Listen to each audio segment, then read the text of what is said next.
हम जानते हैं कि विराट कितने बड़े प्लेयर हैं, उनके रिकॉर्ड ही काफ़ी हैं उनके बारे में बताने के लिए। पर हम इस वीडियो में विराट के रिकॉर्ड की नहीं बल्कि उनके लाइफ की वो 3 स्टेज की बात करेंगे जिनसे पता चलता है कि कोई प्लेयर इतना बड़ा प्लेयर कैसे बनता है। 5 नवंबर 1988 को दिल्ली में प्रेम कोहली और सरोज कोहली के घर तीसरे बच्चे के रूप में जन्म हुआ विराट कोहली का। पिता का सपना विराट इंडिया के लिए खेले। विराट में टैलेंट बचपन से ही था। टैलेंट के साथ आप मेंटली कितने मजबूत हो, आप अपनी लाइफ की प्रॉब्लम को लेते कैसे हो, सिचुएशन को देखते कैसे हो, फेस कैसे करते हो। 2006 में दिल्ली वर्सेस कर्नाटक में रणजी मैच में विराट कोहली के पिता ब्रेन स्ट्रोक के कारण निधन हो गया। उस टीम में कोहली के साथ के प्लेयर पुनीत बिष्ट को पता चला तो वह हैरान हो गए और सोचने लगे ये प्लेयर इतना मेंटली स्ट्रांग कैसे हो सकता है। कोच, कैप्टन सबने बोला आप इस वक्त अपने घर जा सकते हैं, पर कोहली ने पुनीत बिष्ट के साथ दिल्ली के लिए खेली 90 सेशन बनाए। 18 दिसंबर को 18 साल का लड़का पिता के अंतिम संस्कार से पहले वह मैच खेलने के बाद पिता के अंतिम संस्कार में जाता है। यही काम के प्रति डेडिकेशन, प्यार विराट को मेंटली स्ट्रांग बनाता है। टैलेंट होना एक अलग बात है, पर आप मेंटली उस उम्र में इतने स्ट्रांग हो, विराट को विराट बनाते हैं। विराट का नाम ही विराट नहीं है, उनका काम भी विराट है। यह लड़का आगे चलकर बड़ा प्लेयर बनेगा, ये सबको पता चल चुका था।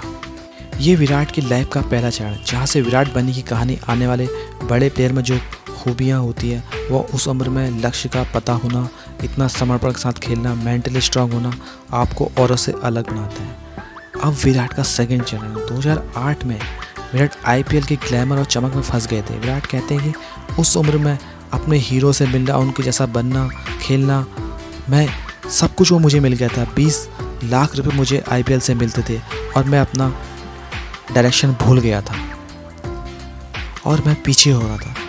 2012 IPL सीज़न अच्छा नहीं रहा। मैंने सोचा था मैं डोमिनेट करूंगा, पर मेरा कोई डिसिप्लिन नहीं था। IPL ख़त्म होते होते मैं घर आया और 2012 का वो दिन सबसे इम्पोर्टेंट दिन था। मैंने अपने आप को शीशे में देखा। मैंने सोचा इंडिया में क्रिकेट में इतना कंपटीशन है जहां आगे चलकर मुझे वनडे क्रिकेट, टेस्ट क्रिकेट और T20 में डोमिनेट करना है, तो ये एक अच्छे एथलेटिक का बॉडी नहीं है। तो मैं उसी वक्त समझ गया कि मुझे अपने में अब काम करना है और उसी दिन से विराट कोहली चेंज हो गए।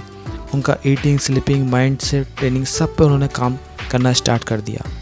विराट इंटरव्यू में कहते हैं कि आप कैच को पकड़ने जा रहे हैं और वो छूट जाए तो सब बोलेंगे कि अच्छा एफर्ट था, पर आप जब उस कैच में 20 सेकंड तक पहुंची और वो कैच छूट गया।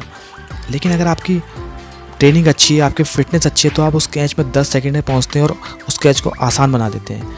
इस तरीके से विराट ने फिटनेस के बारे में डिस्क्राइब किया और वो इंडियन कल्चर में, इंडियन टीम में एक फिटनेस कल्चर लेके आए। विराट कहते हैं मैं बहुत मीठा खाता था, टॉफ़ी के डब्बे ख़त्म कर देता था, पर अब जब भी कोई ऐसी चीज़ होती है जो मेरी हेल्थ के लिए ज़रूरी नहीं है, मैं नहीं खाता। मेरा मन भी जाता है तो मैं औरों को सर्व करता हूँ। विराट टैलेंटेड है, लाइफ में वह मिला जो मिलना चाहिए, जो उन्होंने सोचा। लेकिन साथ में विराट कॉन्शियस है, अवेयर है, आने वाली प्रॉब्लम को, प्रेजेंट में दिक्कत को समय रहते पहचान गए और पूरी ताकत के साथ उस प्रॉब्लम का काम करना शुरू कर दिया। अगर आपको पता चल जाए कि प्रॉब्लम कहाँ है, बस आप उस प्रॉब्लम के सोल्यूशन में लग जाइए और पूरी ताकत के संग लगिए, क्योंकि एक शेर पूरी ताकत के संग हर अपनी प्रॉब्लम को सॉल्व करता है। अगर आप देखिए कुत्ते को लाठी मारें तो कुत्ता लाठी को पकड़ेगा, मगर आप एक शेर को लाठी मारें तो शेर आपको पकड़ेगा। शेर समझता है कि प्रॉब्लम लाठी में नहीं, लाठी मारने वाले में है। कुत्ता समझता है कि प्रॉब्लम लाठी में है। दोनों के एटीट्यूड में फ़र्क है, प्रॉब्लम देखने में फ़र्क है। तो इसी तरीके का विराट का एक रोल है कि विराट प्रॉब्लम को देखते हैं एक शेर की तरह कि प्रॉब्लम्स कहाँ हैं और उसे चेंज करते हैं। और हर एक विनर माइंडसेट, हर एक सक्सेसफुल इंसान में ये क्वालिटी होती है कि वो प्रॉब्लम समझ आता है कि प्रॉब्लम्स हैं कहाँ, और जितनी जल्दी आप प्रॉब्लम को समझते हो उतनी जल्दी वहाँ से निकलते हो और उतनी जल्दी आप अपने काम पर फोकस करना स्टार्ट कर देते हो। विराट की लाइफ में जब भी प्रॉब्लम आई है उन्होंने अपने हार्ड वर्क से उस चीज़ को रिमूव किया है और वो आगे बढ़े हैं। फिर चाहे इंग्लैंड के खिलाफ में उनके रन्ना बनना, उसके बाद वहाँ जाके डोमिनेट करना, ऑस्ट्रेलिया में रन्ना बनना, फिर वहाँ जाके डोमिनेट करना हो, तो विराट की लाइफ में प्रॉब्लम आती रही। बस आपका एटीट्यूड एक विनर माइंडसेट वाला होना चाहिए। विराट में वो एग्रेशन था, वो एटीट्यूड एग्रेशन वाला एटीट्यूड था। सचिन अपने इंटरव्यू में कहते हैं कि विराट जब टीम में आए थे तब उनके एटीट्यूड और एग्रेशन को कोई पसंद नहीं करता था। आज सब उनको फॉलो करते हैं। वो कहते हैं एक बार ज़हीर खान बॉलिंग डाल रहे थे, बैट्समैन आसानी से शॉट लगा रहे थे। मैंने ज़हीर को बोला, क्या बात जैक, आज बॉल सही नहीं पड़ रही है? ज़हीर बोले, तो ज़हीर ये बात सुन के एकदम एग्रेशन में आ गए और उन्हें अपनी राइट लेंथ पे बॉल डालने लगे। तो सचिन कहते हैं कि आपको गेम में जब आप खेल रहे हो आप में एग्रेशन होना चाहिए। थर्ड स्टेज 2019 सबको लगा विराट सचिन के 50 शतकों की वनडे का रिकॉर्ड तोड़ देंगे। विराट रन तो बना रहे थे पर शतक नहीं बना रहे थे। हम वर्ल्ड कप सेमीफाइनल हार गए। कुछ टाइम बाद कोहली का मुश्किल सफ़र फिर शुरू हो गया। विराट की कप्तानी भी गई, तीनों फॉर्मेट में वो शतक नहीं लगा पा रहे थे। ऐसा भी वक्त आया जब विराट को टीम से हटाने की बात उठने लगी। विराट अपने इंटरव्यू में कहते हैं कि मैं अपनों के बीच शोरगुल के कमरे में अपने आप को अकेला फील कर रहा था। इतने साल लगातार क्रिकेट खेलने से मेरी फिजिकली और मेंटली स्ट्रांग मेरा शरीर अब थक चुका था। वो एक ब्रेक लेना चाह रहा था पर मैं उसको ज़ोर ज़बरदस्ती करके उसको चला रहा था, जिससे कि चीज़ें बिगड़ रही थी और मेरा स्ट्रेस लेवल भी बढ़ रहा था। कोहली कहते हैं तब मैंने सोचा कि मुझे ब्रेक लेने की ज़रूरत है और मैंने यकीन मानो मैंने अपने जीवन के इतने साल के क्रिकेट करियर में कभी बैट ऐसा नहीं हुआ कि नहीं छुआ। मैंने 1 महीने तक बैट नहीं छुआ और फिर जब मैं वापसी करी तो पाकिस्तान के खिलाफ विराट ने 35 रन मारे और अफगानिस्तान जो उस एशिया कप में बेस्ट बॉलिंग लाइनअप था उनके खिलाफ अपने T20 क्रिकेट का पहला शतक मारा। जिस तरह विराट को चेस करना पसंद है उनको लाइफ में भी चैलेंजेस पसंद है। तो दोस्तों एक छोटा सा वीडियो था विराट कोहली पे। तो इस वीडियो से हम क्या सीखने वाली बात है, आप जितनी जल्दी सिचुएशन को समझ जाओ और उस पर एक्शन लेना स्टार्ट कर दो।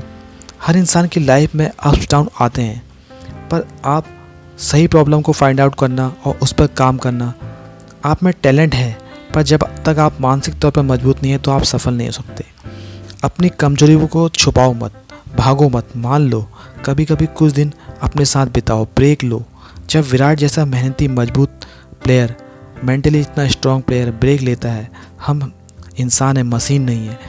लाइफ में हर वक्त सफलता नहीं मिलेगी। आप बस जब सफल नहीं मिल रही है उस वक्त आपको लाइफ सिखा रही है। एक विनर माइंडसेट के रूप में आपको पता चलता है कि आप इन परिस्थितियों से निकलते कैसे हैं, क्योंकि जितनी मुश्किल परिस्थितियों से आप निकलोगे उतना आप मेंटली और फिजिकली स्ट्रांग बन के निकलोगे। तो यही दोस्तों सीखने वाली बात है विराट कोहली से कि आप अपने आप की सिचुएशन प्रॉब्लम को देखते कैसे हो।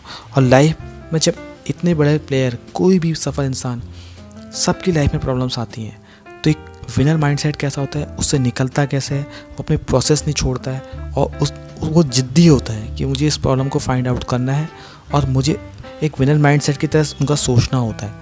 वो चीज़ सिचुएशन को वैसे ही देखते हैं जिस तरीके से एक विनर माइंडसेट वाला देखता है। बहुत जल्द वो प्रॉब्लम को समझ जाते हैं और उससे बाहर निकल जाते हैं।